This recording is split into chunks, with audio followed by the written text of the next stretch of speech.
Sonnet 130 by William Shakespeare.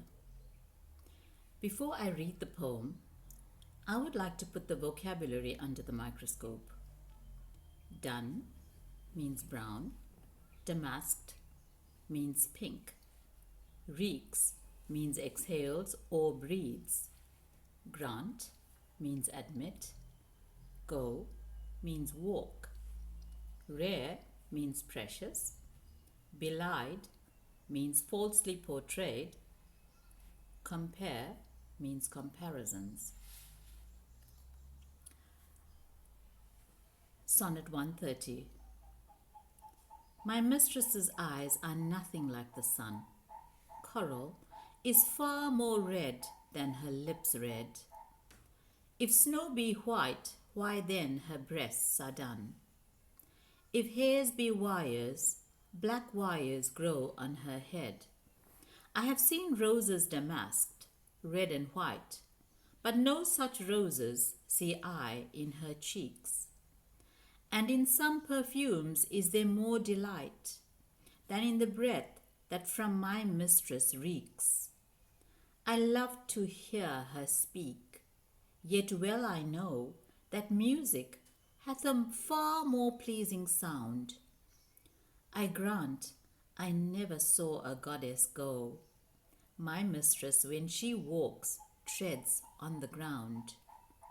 And yet, by heaven, I think my love as rare as any she belied would false compare. So in understanding this poem, Shakespeare declares that his love does not need to be compared in any unrealistic way, and that his love is real. His beloved is rare and precious, and she is as wonderful as any woman that he has ever met, and he doesn't have to compare her falsely. The form and structure in this poem is that it is a Shakespearean sonnet, and it does consist of 3 quatrains and a final rhyming couplet. And the rhyme structure is A, B, A, B, C, D, C, D, E, F, E, F, G, G. And it clearly shows these divisions. And the couplet clarifies the speaker's position, and it does present his argument as the poem builds or progresses. And we notice the quatrains, the different quatrains compare the subject to the different elements in nature, and that his mistress somewhat fails to match up to the beauty of nature. And this very rare, unexpected attitude or perception of Shakespeare is explained in the final couplet as he reveals that his love does not need to be artificially compared to anything in nature. The poetic devices in this poem is that the reader's expectation is not what we generally expect in any other Shakespearean's sonnet.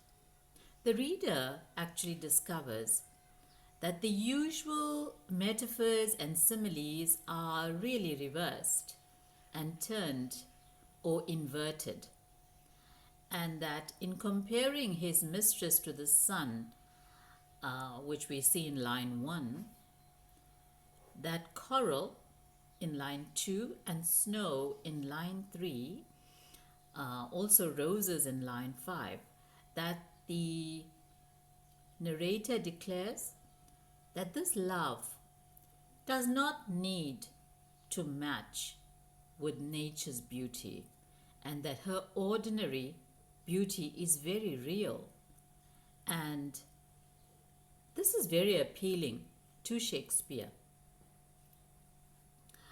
The speaker points out that his love is not some goddess or mythical goddess as illustrated in line 11, and that she is a very real woman of this third dimension world, and that she does walk on the ground in a very natural, ordinary way, and he thus refuses to engage in any hyperbole or exaggeration to describe the love of his life.